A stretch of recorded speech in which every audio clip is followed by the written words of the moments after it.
বাবা গাছের তলায় বিশ্রাম নিচ্ছিল। তখনই আয়েশা বাবার কাছে এলো। তখনই আয়েশার বাবা বলল, কি রে মা, তুই এখন এখানে? কিছু কি দরকার নাকি? না বাবা, কোনো দরকার নেই। একটা কথা জানাবার ছিল। কাল সকালেই আমাকে রওনা হতে হবে শহরের উদ্দেশ্যে। এটা তো খুশির খবর। তা কখন জানালো তোর মাস্টার মশাই? সকালেই নাকি? হ্যাঁ বাবা, একটু আগে। কিন্তু বাবা, আমার একদমই না যেতে মন চাইছে না। তোমাদের ছাড়া এত দূরে কোনোদিন তো থাকিনি। আরে পাগলি, কিচ্ছু হবে না। জীবনে বড় হতে গেলে কত কি যে করতে হয়। চল, তোর মাকে আগে এই খবরটা দিয়ে আসি, সে খুব খুশি হবে। আচ্ছা ঠিক আছে, চলো বাবা।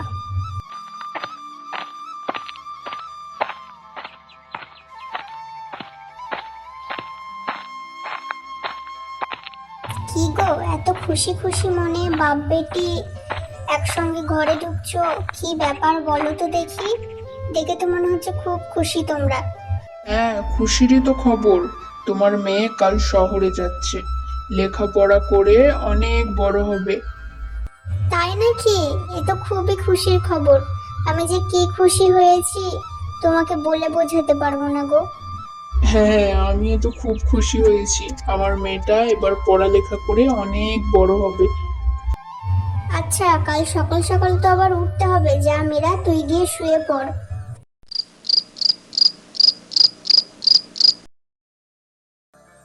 এই আয়েশা, শহরে গেলে আমাদের ভুলে যাবে না তো?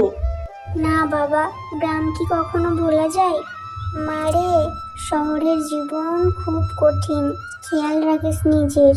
টাইম টাইম খেয়ে নিস। মা, আমি এখন বড় হয়েছি, অনেক শক্ত হয়ে গেছি। তোমরা খালি আশীর্বাদ করো। যদি কখনো অসুবিধা হয় তাহলে ফোন করবে কিন্তু। হ্যাঁ মা, খুব ফোন করব। তোমরাও ভালো থেকো আর তোমাদের খেয়াল রেখো। বাস চলে এসেছে মা, আমি তাহলে যাই।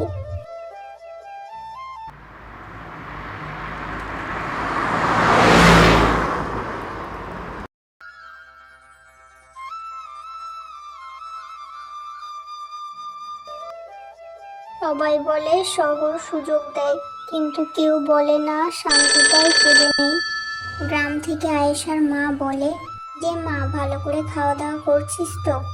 আয়েশা তখন হেসে বলে, হ্যাঁ মা, সব ঠিকঠাক আছে। ভালো করে খাওয়া দাওয়া করছি। তোমরা নিজের খেয়াল নিও। তারপরেই ফোনটা কেটে দেয়।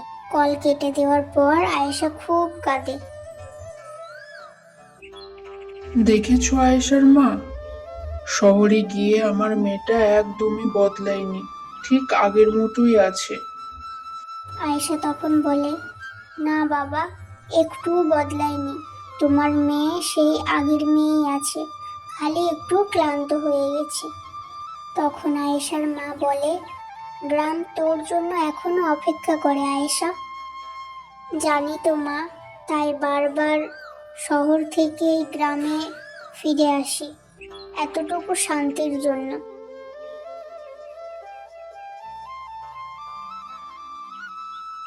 গল্পটা কেমন লাগলো অবশ্যই জানিও।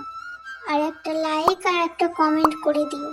এইরকমই ভালো ভালো গল্প পেতে আমাদের চ্যানেলটা সাবস্ক্রাইব করে পাশে থাকবেন। ধন্যবাদ।